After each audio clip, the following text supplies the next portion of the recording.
শুরু হচ্ছে ড্রাগনের আবির্ভাবের অন্তিম পর্ব। পরদিন সকালবেলা সংবাদপত্রের বুকে বড় বড় হরফে খবর বের হয়েছিল, কলকাতার বুকে ড্রাগনের আবির্ভাব। পরপর 2টি নরহত্যা, পুলিশ বাহিনী কোনো সন্ধান পায়নি। তার নিচে ছোট হরফে বিস্তারিত খবর বের হয়েছিল, ড্রাগন নামধারী লোকটি যে হঠাৎ কোত্থেকে এলো কলকাতায়, তা নিয়ে অনেক জল্পনা কল্পনাও প্রকাশিত হয়েছিল। আর সবার শেষে ড্রাগনের পরবর্তী কর্মধারা বন্ধ করবার জন্য কলকাতা পুলিশকে তৎপর হতে আবেদন করা হয়েছিল। তা না হলে জনসাধারণের জীবন ও সম্পত্তি নিরাপদ নয়। খবরের কাগজ থেকে মুখ তুলল দীপক, রতনের দিকে চেয়ে বলল, দেখেছিস, কাগজে বেশ বড় বড় কথা লিখেছে, কিন্তু এরা জানে না ড্রাগন কি বস্তু। সে সাধারণ একটা চিতপুরের গুন্ডা নয় যে ঝট করে তাকে ধরা যাবে। তা তো বটেই, আসলে ড্রাগন যে কে তা এরা কেউ জানে না। তাই মনে হয়। আর হঠাৎ যে কেন কলকাতার বুকে ড্রাগনের আবির্ভাব হয়েছে তা কেউ কল্পনা করতে পারছে না। দীপক একটু চিন্তা করলো, তারপর সিগারেটে অগ্নিসংযোগ করে ধীর কণ্ঠে বলল, আমার ধারণা যদি মিথ্যে না হয়, তাহলে ড্রাগন নামধারী লোকটি যে আরো ভয়াবহ কাণ্ড কারখানা করবে তাতে কোনো সন্দেহ নেই। রতন কি যেন বলতে যাচ্ছিল, কিন্তু তার কথার বাধা সৃষ্টি করলো টেলিফোনের আর্তনাদ।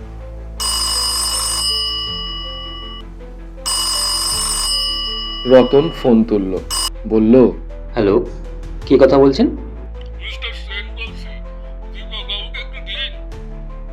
দীপক ফোন তুলল, বলল, হ্যালো, নতুন কোনো বিশেষ খবর আছে নিশ্চয়ই? যে দুটি লোক ড্রাগনের কবলে পড়ে মারা গেছে তাদের দুজনের শরীর পোস্টমর্টেম করে পটাশিয়াম সায়ানাইড পাওয়া গেছে।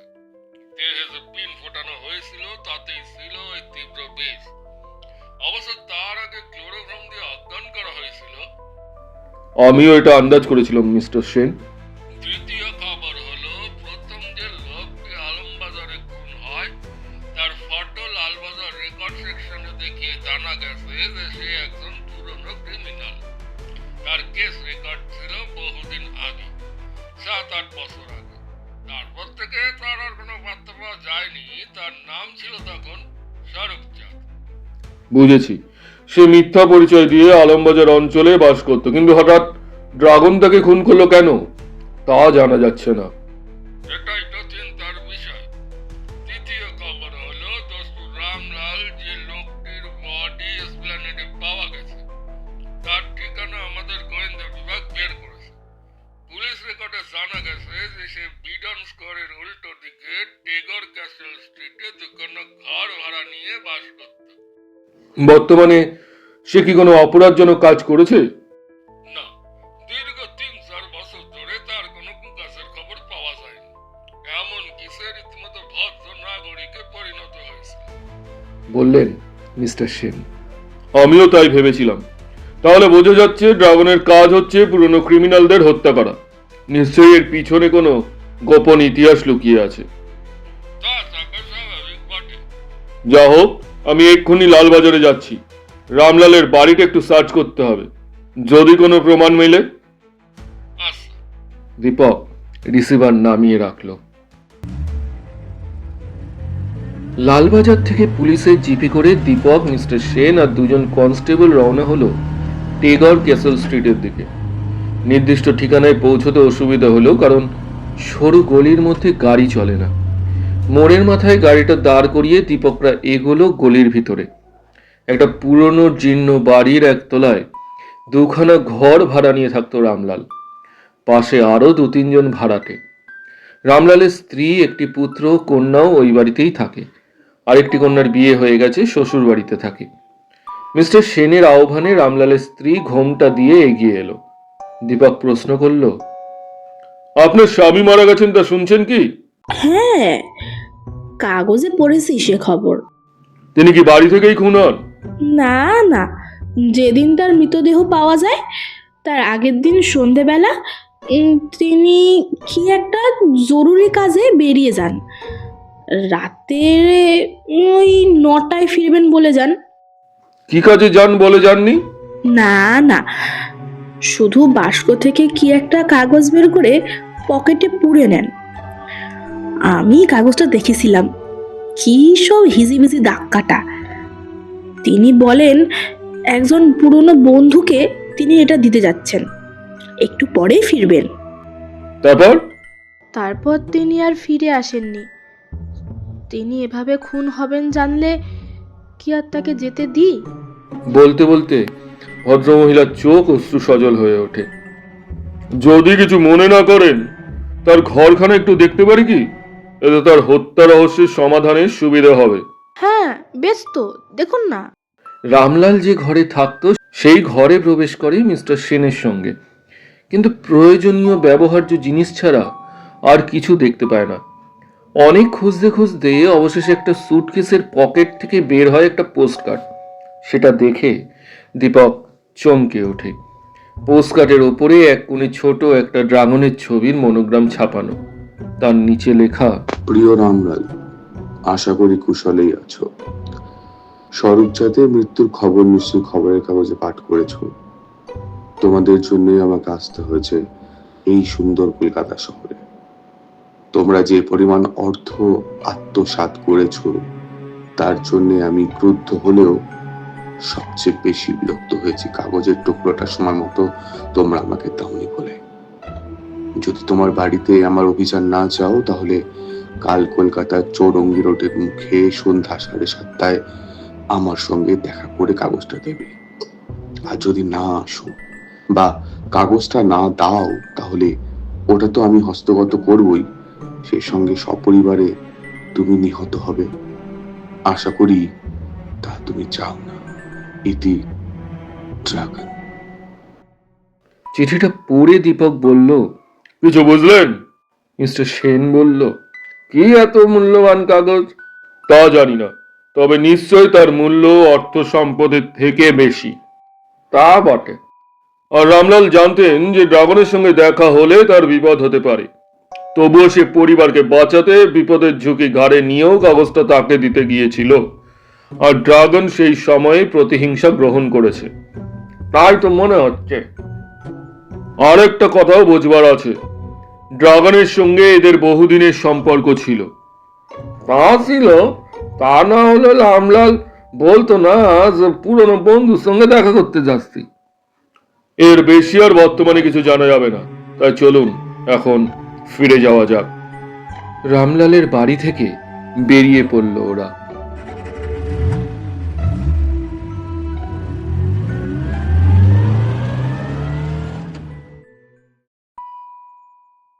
সেদিন বেলা 2টো বাজে।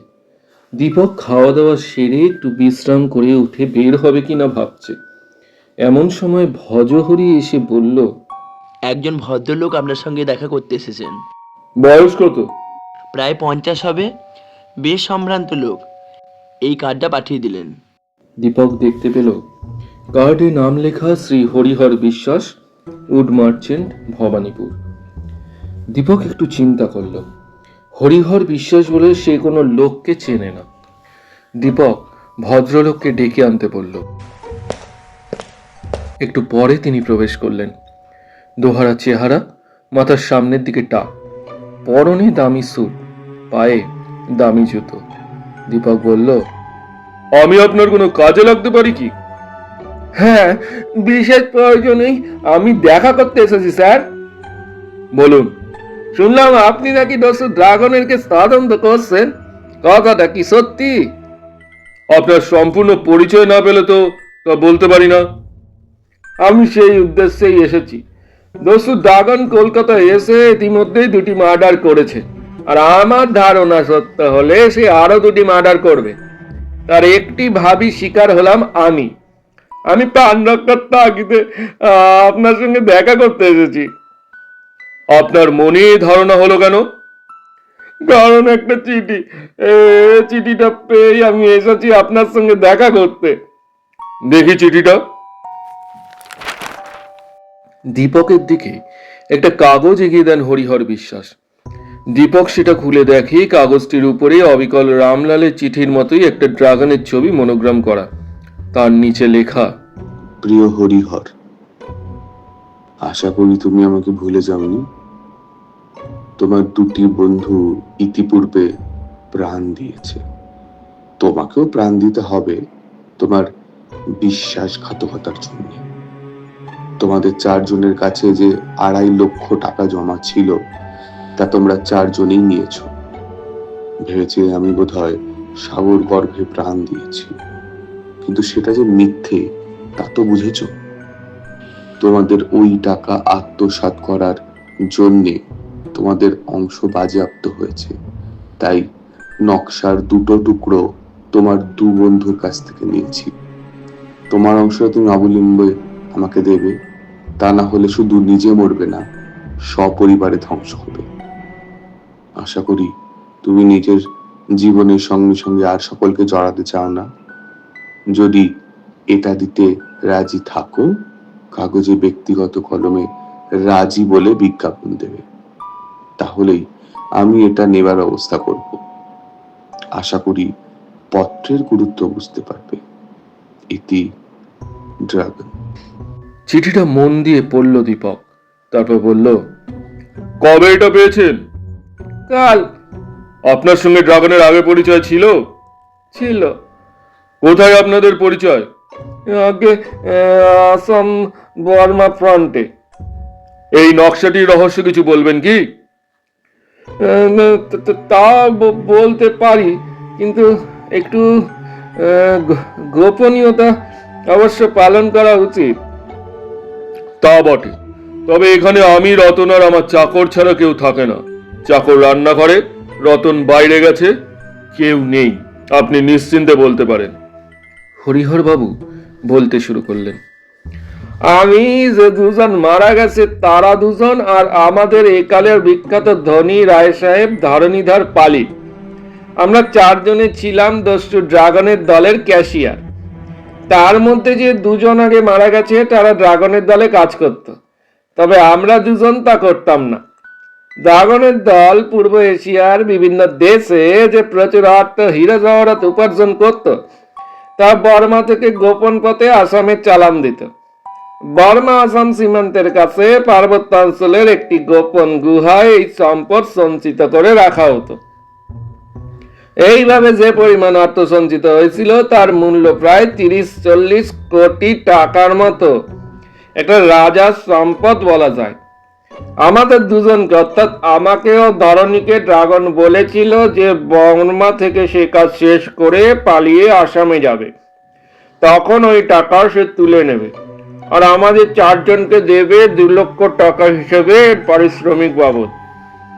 আমরা টাকার লোভে এই সম্পদ পাহারা দিতে রাজি হই। অবশ্য পাহারা দেওয়ার কিছু ছিল না, কারণ গোপন গুহা থেকে তার বের করা কারোর পক্ষে সহজসাধ্য নয়। এই পাহাড়েতে গুহা ছিল যে খুঁজে বের করা সহজ নয় বলে তার একটি নকশা তৈরি হয়েছিল।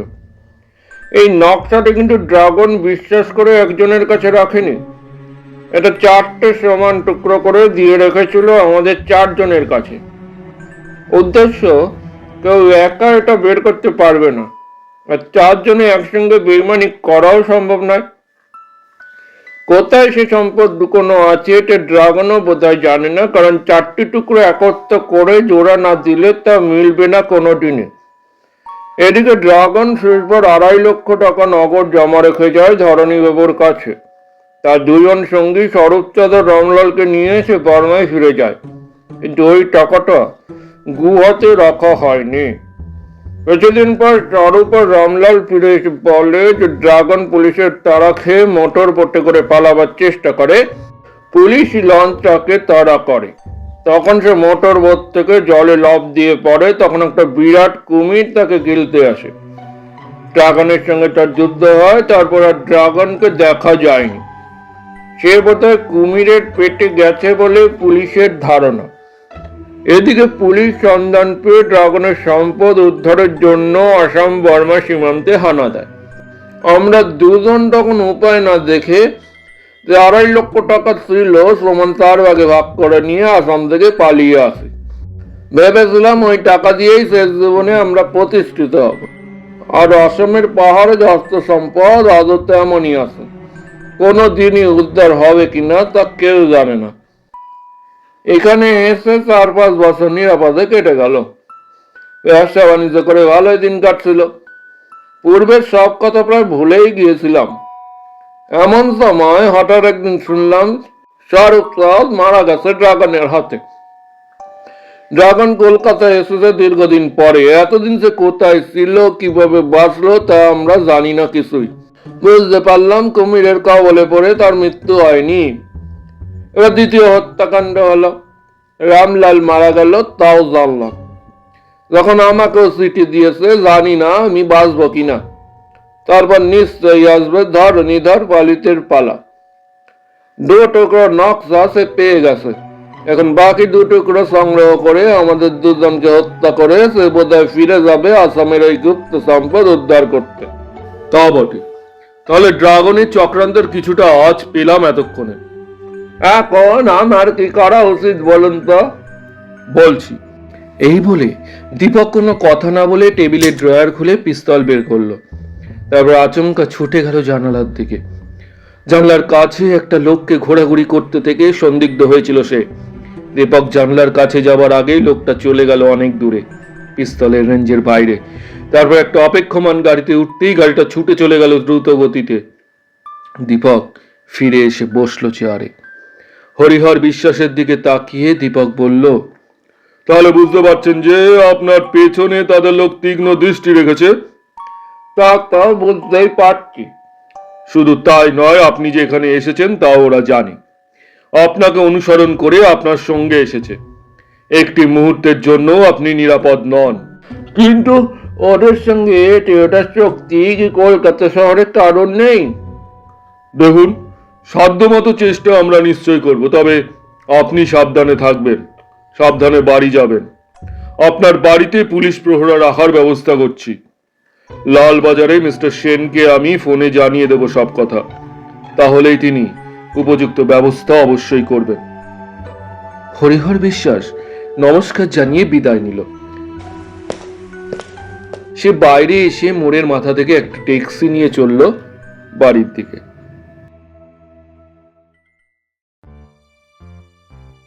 কলকাতা শহরের চিনেপাড়া একটি কুখ্যাত অঞ্চল, সন্দেহ নেই। চিরদিন এই অঞ্চলে গুন্ডা বদমাইশের বেশ উপদ্রব আছে। পুলিশের কালো খাতায় এই অঞ্চলটার নামও লেখা আছে। তবু এই অঞ্চলেই যে কি ভয়াবহ রক্তাক্তের বিষাক্ত বাষ্প ফেনিয়ে উঠতে পারে তা কেউ কল্পনা করতে পারে না। বউবাজার স্ট্রিট থেকে বাঁদিকে একটা রাস্তা, সেই পথ থেকে একটা গলিপথ পেঁচিয়ে ঘুরে বেঁকে পাক খেয়ে একটা অপরিসর প্রায় অন্ধকার বাড়িতে এসে শেষ হয়েছে। বাড়িটি দোতলা। তার দোতলার একটি ছোট্ট নিচু ঘরে জ্বলছিল টিমটিমে একটা ইলেকট্রিক বাল্ব।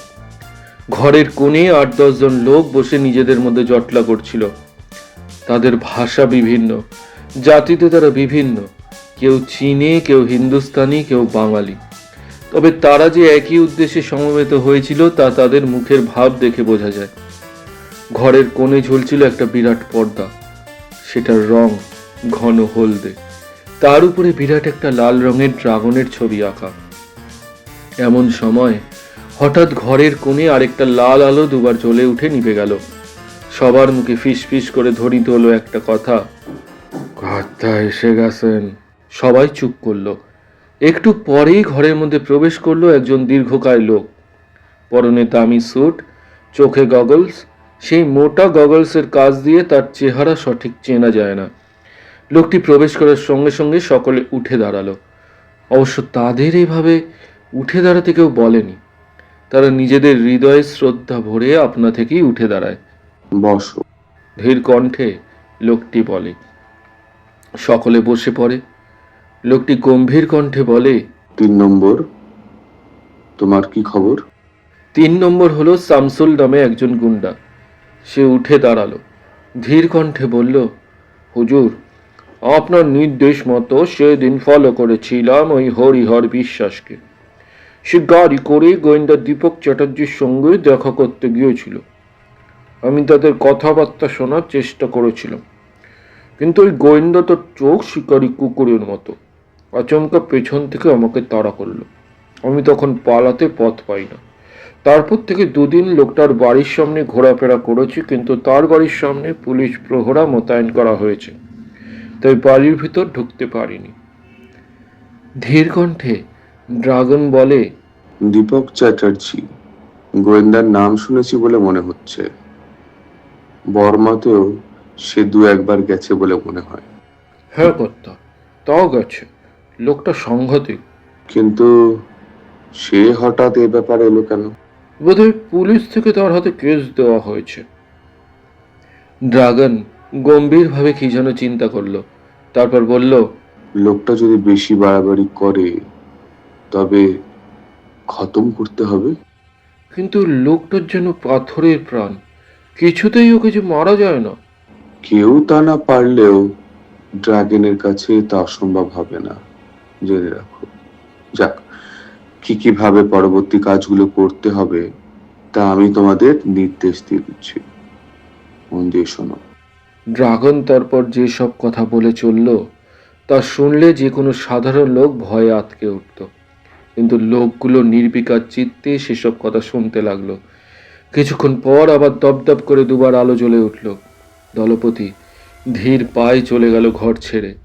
উপস্থিত লোকেরা সবাই চুপচাপ বসে রইল। তারপর একটু পরে সবাই একে একে ঘর থেকে প্রস্থান করলো। প্রত্যেকে পৃথক পৃথকভাবে চলে গেল নিজ নিজ গন্তব্য পথে, যেন কেউ কাউকে চেনে না। লালবাজার পুলিশ হেডকোয়ার্টারে বসে বসে কথা হচ্ছিল দীপকের সঙ্গে মিস্টার সেনের। দীপক আগাগোড়া সব ঘটনা মিস্টার সেনকে খুলে বলল। মিস্টার সেন বললেন, এতক্ষণে বোঝা গেল ড্রাগনের কলকাতার বুকে চলাফেরার রহস্য। সেই জন্যই তো হরিহর বাবুর বাড়িতে পুলিশ প্রহরা বসাবার জন্য আপনাকে বলেছিলাম। ঠিক, কিন্তু ধরণী বাবু তাহলে ড্রাগনের সম্ভাব্য চতুর্থ শিকার। তার বাড়ির সামনে পুলিশ বাহিনী মোতায়েন করা উচিত। তার বাড়ি বাগবাজারে। ঠিকানাটা আমি জেনে নিয়েছি হরিহর বাবুকে ফোন করে। তাকেও সব কথা বলে ব্যবস্থা করা কর্তব্য। আর একটা কথা, ওদের বিষয়ে কোনো খবর বার্তা জোগাড় করার উপায় কি? একমাত্র উপায় হলো ড্রাগনের দলের কোনো লোকের সন্ধান করা, কিন্তু তেমন কোনো সন্ধান এখনো পাইনি। আমি অবশ্য আজ থেকে কলকাতা শহরের কুখ্যাত কয়েকটি অঞ্চলে ছদ্মবেশে হানা দেব ভেবেছি। তাহলে এদের খবর পেতে অসুবিধে হবে না। তা বটে। দীপক আরো কি যেন বলতে যাচ্ছিল, এমন সময় বেজে উঠল ফোন।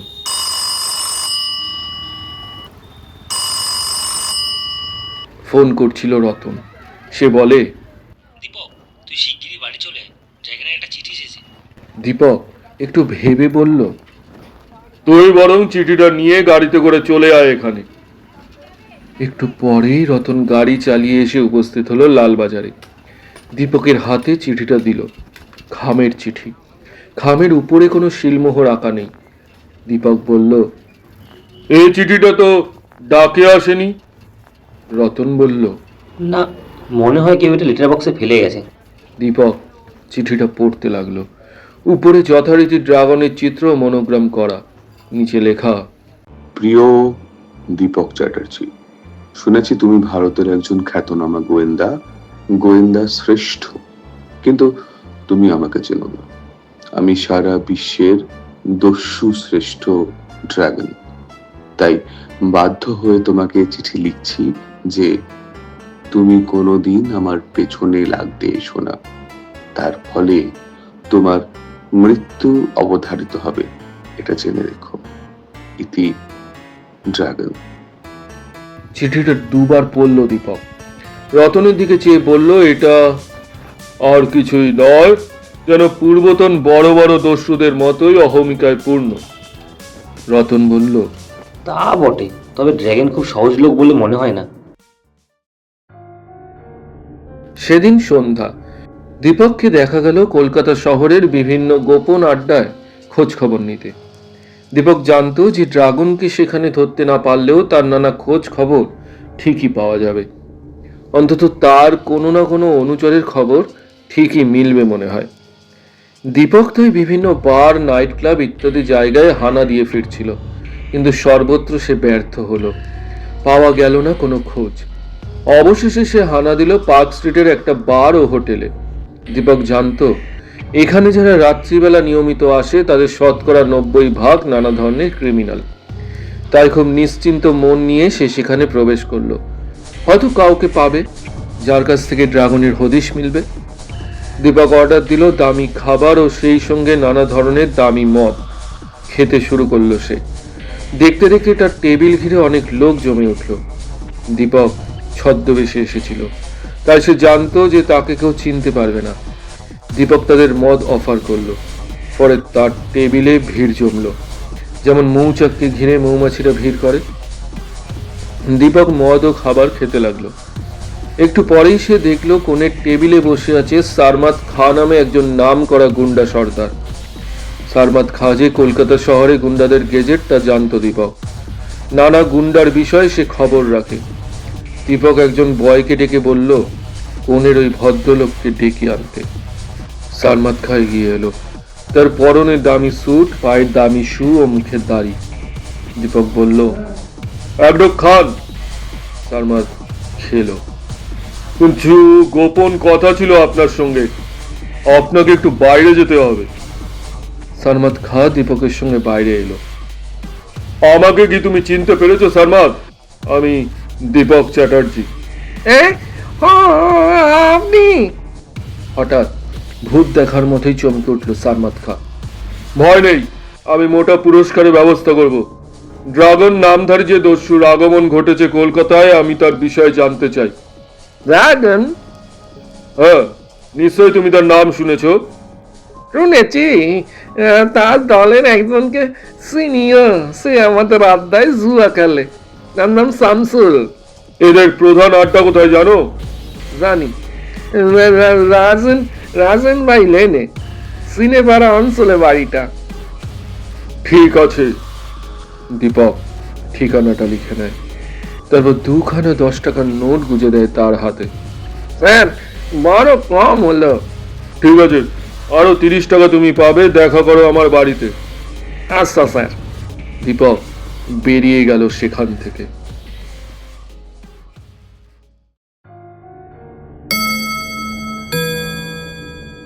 দূরের পেটা ঘড়ি জানিয়ে দিল রাত 10টা বাজে। ঠিক এমনই সময়ে একটা লোককে দেখা গেল বউবাজার স্ট্রিট থেকে একটা গলিতে প্রবেশ করতে। লেন থেকে বাই লেনে আরো সরু গলিতে প্রবেশ করলো লোকটা। ভালো করে দেখে নিল রাস্তার নামটা। লোকটা দেহে ভারী ওভারকোট, মাথার টুপিটা নামানো। রাজেন বাই লেনের কোণে গিয়ে লোকটা চুপ করে দাঁড়ালো। সে যে গোয়েন্দার দীপক চ্যাটার্জি তা বোঝাই যায় না। সব বাড়ির আলো নিভানো, কেবল একটা বাড়িতে আলো জ্বলছে। দীপক চিন্তিত হলো, এত রাত্রে আলো জ্বলছে, নিশ্চয়ই ওই বাড়িতে কিছু রহস্য লুকিয়ে আছে। 10:30 বেজে গেল, 11টা। তখন দেখা গেল ওই বাড়ি থেকে 7-8 জন লোক বেরিয়ে এলো পথে। তারপর তারা চলল নিজ নিজ গন্তব্য পথে। দীপক চিন্তা করলো, ওরা কারা? সে একটা গ্যাস পোস্টের আড়ালে আত্মগোপন করলো। লোকগুলো পাশ কাটিয়ে চলে গেল ধীর পায়ে। দীপক তখনও দাঁড়িয়ে। সবাই চলে গেলে দীপক বাড়িটার সামনে এসে দাঁড়ালো।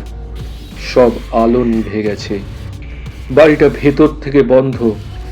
দেখা গেল জীর্ণ অন্ধকার বাড়ি। দীপক দেখলো দরজা ভেতর থেকে বন্ধ।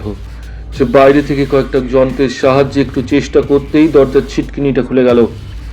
ভেতরে প্রবেশ করলো সে। সারা বাড়ি অন্ধকারে আচ্ছন্ন।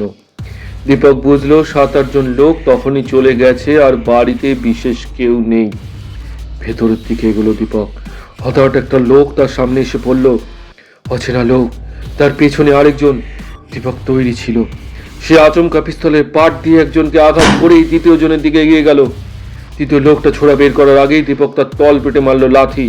লোকটা ছিটকে পড়ল। দীপক তাকেও অজ্ঞান করে ফেললো। তারপর বেঁধে ফেললো দুজনকে। সে তখন এগিয়ে চললো ভেতরের দিকে। দেখতে হবে এ বাড়িতে কি আছে। দোতলায় ঢুকলো দীপক। দেখলো একটা বন্ধ ঘর। সেটা খুলে দেখলো একটা পর্দা, তার উপর ড্রাগনের মূর্তি আঁকা। ঘরটা খালি। দীপক কোন দিকে যাবে ভাবছে, এমন সময় পেছন থেকে ধ্বনিত হলো, হ্যান্ডস আপ মিস্টার চ্যাটার্জি। কে তুমি? আমি ড্রাগনের দলপতি, যার খোঁজে আপনার এই নৈশ অভিযান। কিন্তু জেনে রাখবেন, আমি নরহত্যা করতেও পেছপা হই না। আমি হরিহর বিশ্বাস ও ধরণীকে যেমন ভাবেই হোক হত্যা করব, তেমনি হত্যা করতে পারি আপনাকেও। তা জানি, তোমার মনে দয়া মায়া কিছু নেই।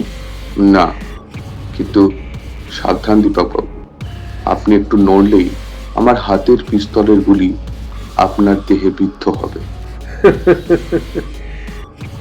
দীপকের ভাবভঙ্গি দেখে কিন্তু বোঝা গেল না সে বিন্দুমাত্র ভয় পেয়েছে।